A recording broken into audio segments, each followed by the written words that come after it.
نازل کر کے شفا بھی جاری کرتے ہیں، لیکن غضب میں تلوار کی طرح اس کلام کو نازل کرتے ہیں، آگ بھسم کرتے ہیں اور سب کچھ ختم کر دیتے ہیں۔ اس لیے اگر ہم دیکھیں مکاشوہ 3 باب اس کی 15، 16، 19 میں خدا باپ نے پھر کہا ہے کہ اٹھو گرم بنو، تم تو نہ گرم ہو نہ سرد ہو، نیم گرم ہو، میں تم سے اپنے منہ سے نکال دوں گا۔ اتنا خدا ناراض ہے، کہتا ہے جن جن کو میں عزیز رکھتا ہوں سب کو میں ملامت بھی کرتا ہوں اور تنبیہ بھی کرتا ہوں، پس سر گرم ہو اور توبہ کر۔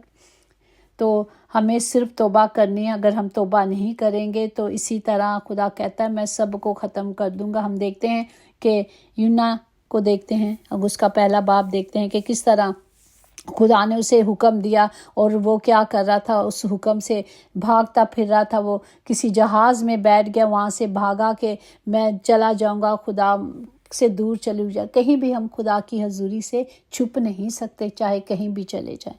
وہ جب جس جہاز میں بیٹھا وہاں پہ طوفان آ گیا اور سارے وہاں دعا کر رہے تھے اور یونا سو رہا تھا، وہی خدا کی لاڈلی قوم آج بھی سو رہی ہے۔ اس لیے خدا کہتا ہے اٹھو جاگو اور دعا کرو۔ پھر اسے اٹھایا گیا، بھائی اٹھ، تو بھی دعا کر اپنے خدا کو۔ پھر اس نے بتایا اور اس کا جب انہوں نے پرچیاں ڈالی تو اس پر اس کا نام آ گیا، اور پھر ان کے پاس کوئی مجبوری تھی، انہوں نے بہت کچھ کیا کہ جہاز کے سامان کو پھینک دیں تاکہ جہاز ڈوبے نہ، بچ جائے۔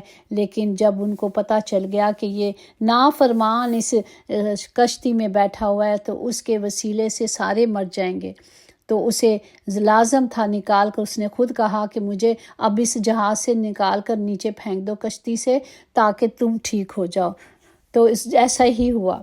یہ نافرمانی کی جو گڑھے میں وہ خود گرا، انہوں نے اس کو نیچے پھینکا تو جہاز کیا ہو گیا، ساکن ہو گیا۔ مطلب ایک ہی کے گناہ کی وجہ سے سب کو سزا مل رہی تھی، نافرمانی، ایک نافرمانی کی وجہ سے تو وہ سارے مر جاتے، لیکن اس وقت پر انہوں نے خدا کو یاد کیا، ہالےلویا، اور خدا نے ان کی مدد کی اور اسے پھینک دیا گیا۔ اور یہ باپ کا پلان تھا، اور خدا نے وہاں مچھلی کو تیار رکھا تھا۔ جب یہ یونا مچھلی کے پیٹ میں گیا اور 3 راتیں اور 3 دن اس میں رہا تو اسے عقل آ گئی، کیونکہ خدا نے تنبیہ کرنی تھی، خدا نے اسے بتانا تھا، کیونکہ خدا کا مقصد تھا اس سے کام لینا، تو خدا نے ایسا ہی کیا۔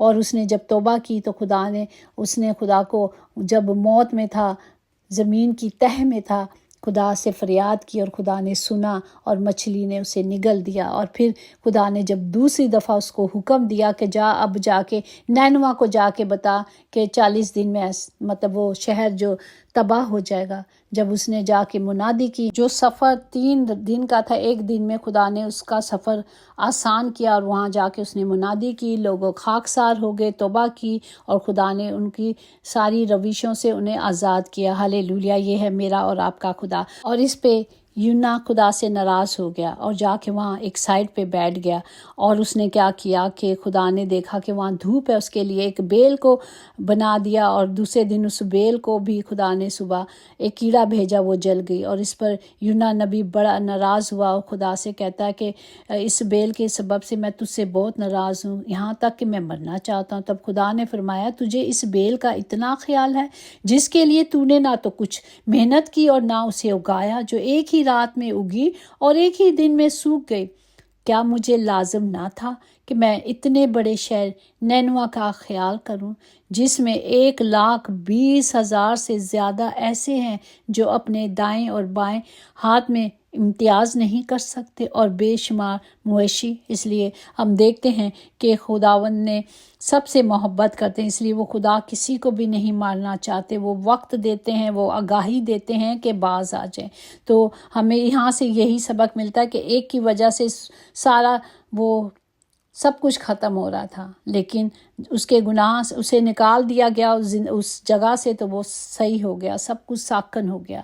اور خدا اپنے لوگوں کو بچانا چاہتا ہے، اس لیے وہ اپنے نبیوں کو بھیجتا ہے تاکہ آگاہی کرے۔ ہم اگر پیدائش میں بھی دیکھ لیں، سدوم کا گناہ جو سر چڑھ کے اوپر چلا گیا تھا، خدا نے وہاں سے اپنے فرشتوں کو بھیجا، جو ہم دیکھتے ہیں پیدائش 18 باب کے جو 22-26 میں اگر آپ پڑھیں تو وہ وہی فرشتے تھے جو خدا ابراہیم کو آگاہی دینے آئے فرمائے تھے کہ اگلے سال تیرے یہاں بیٹا ہوگا۔ ہاللیلویا۔ 18 باب 22 سے 26 تک اگر دیکھیں تو وہ مرد وہاں سے مڑے اور سدوم کی طرف چلے گئے، اور ابراہیم خدا کے حضور کھڑا ہی رہا۔ تب ابراہیم نزدیک جا کر خدا سے کہا، تو نیک کو بدوں کے ساتھ ہلاک کرے گا؟ شاید اس شہر میں 50 راست باز مل جائیں۔ وہاں 50 سے لے کر وہ خدا نے اسے کہا، اگر مجھے وہاں 50 سے لے کر مطلب 20 تک 10 تک، اس نے ابراہیم نے کوشش کی کہ خدا باپ اگر اس ملک میں 10 لوگ بھی ہوں گے تو بھی تو بچا دے گا۔ تو خدا نے کہا کہ ٹھیک ہے۔ خدا اس کے بعد چلا گیا، خدا نے کہا میں چھوڑ دوں گا۔ اب دیکھیں کہ جہاں ملکوں میں اتنا کچھ ہو رہا ہے، کیا 10 راست باز بھی نہیں وہاں پہ؟ اس لیے ہم سب کو گیپ میں کھڑا ہونا ہے۔ ہم دیکھتے ہیں کہ سدوم کا حالات کتنا برا ہو گیا کہ خدا کے جب فرشتے وہاں پہنچے تو لوط وہاں پہ کھڑا تھا پھاٹک پر، اس نے خود وہ فرشتوں کو جو 2 آئے تھے زمین تک جھک کر سجدہ کیا اور اسے اپنے گھر زبردستی لے گئے، جب تک کہ وہ جانا نہیں چاہتے تھے۔ جب وہ اس کے گھر پہنچے تو انہوں نے ان کو کہا کہ پاؤں دھو، اور پھر انہیں ضیافت دی، کھانا دیا رات کا، اور ابھی وہ ضیافت ختم کر کے سونے کو ہی جا رہے تھے کہ پورے گاؤں کے چھوٹے کیا بوڑھے کیا بڑے سب اس پورے گھر کو چاروں طرف گھیر لیا اور کہا کہ وہ جو 2 فرشتے تیرے گھر آدمی جو آئے نے باہر نکال تاکہ ہم ان کے ساتھ صحبت کریں۔ اور لوط نے بڑی التجا کی، کہا کہ نہیں، اس نے دروازہ بند کر کے کہا کہ نہیں، میری 2 جوان بیٹیاں ہیں جو مرد سے ناواقف ہیں، تو انہیں لے لے، بلکہ ان کو چھوڑ دے۔ انہوں نے کہا نہیں، تو تو یہاں مہمان آیا تھا، تو تو یہاں رہنے آیا تھا، تو تو ہم پر بھی حکومت چلانے لگا، اب ان سے زیادہ برا سلوک کریں گے۔ اتنے میں ان فرشتوں نے ان کا ہاتھ پکڑ کر آنکھ کھینچ لیا اندر اور دروازہ بند کر دیا، اور جو باہر تھے سب کو اندھا کر دیا، اور وہ دروازہ ڈھونڈتے رہے، اور چھوٹوں کو کیا بڑوں سب کو اندھا کر دیا۔ اس کے بعد ان مردوں نے لوط سے کہا کہ چل، اب جو تیرے یہاں بچے ہیں سب ہیں، چلو نکلو یہاں سے، اور جب تک تم نہیں نکلو گے اس ملک کا خاتمہ نہیں ہوگا۔ اور لوط نے اپنے بیٹوں اور دماتوں کو کہا کہ چلو، اس کی بیٹیوں جہاں بیائی ہوئی تھی، کہ نکلو یہاں سے، یہ شہر ختم ہونے والا ہے۔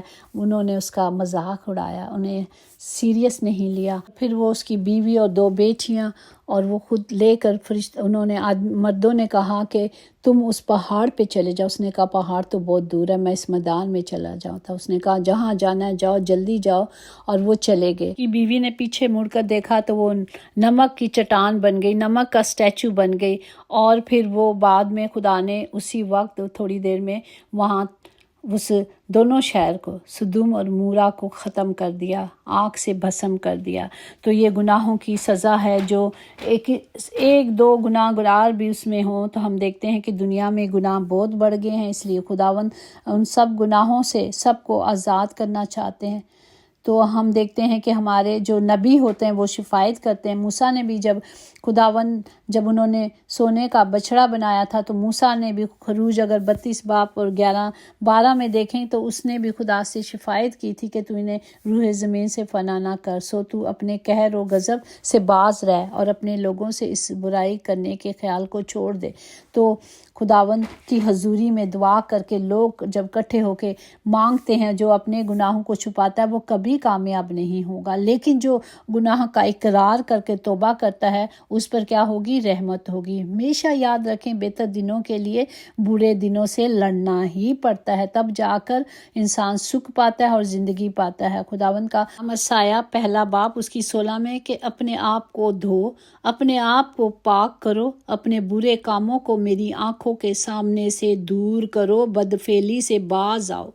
خدا باپ ہمیں کہتے ہیں کہ اگر تم سب کچھ عصایا، اگر 1 باب اس کی 19-20 میں اگر تم راضی اور فرما بردار ہو تو زمین کے اچھے اچھے پھل کھاؤ گے، پر اگر تم انکار کرو اور باغی ہو تو تلوار کا لقمہ ہو جاؤ گے، کیونکہ خداوند نے اپنے منہ سے فرمایا ہے۔ ہمیں خدا کے کلام کو لینا ہے، خدا کے وعدوں کو لینا ہے۔ خدا نے کہا ہے میں نہ خوف کھا نہ گھبرا، میں تیرے ساتھ ہوں، میں مہیا کرنے والا یہوہ یری ہوں۔ وہی مہیا کرتا ہے، ہر طرح سے ہمیں ہر چیز دینے کا خدا نے وعدہ کیا، کیونکہ خدا کا زندہ کلام زندگی کی روٹی ہے۔ جب ہم اس کے پاس آ جاتے ہیں تو ہماری چاہے مصیبتیں کتنی بھی ہوں، جس طرح زبور 19:50 میں کہ میری مصیبت میں یہی میری تسلی ہے کہ تیرا کلام نے مجھے زندہ رکھا، ہاللیلویہ، پریز دا لارڈ۔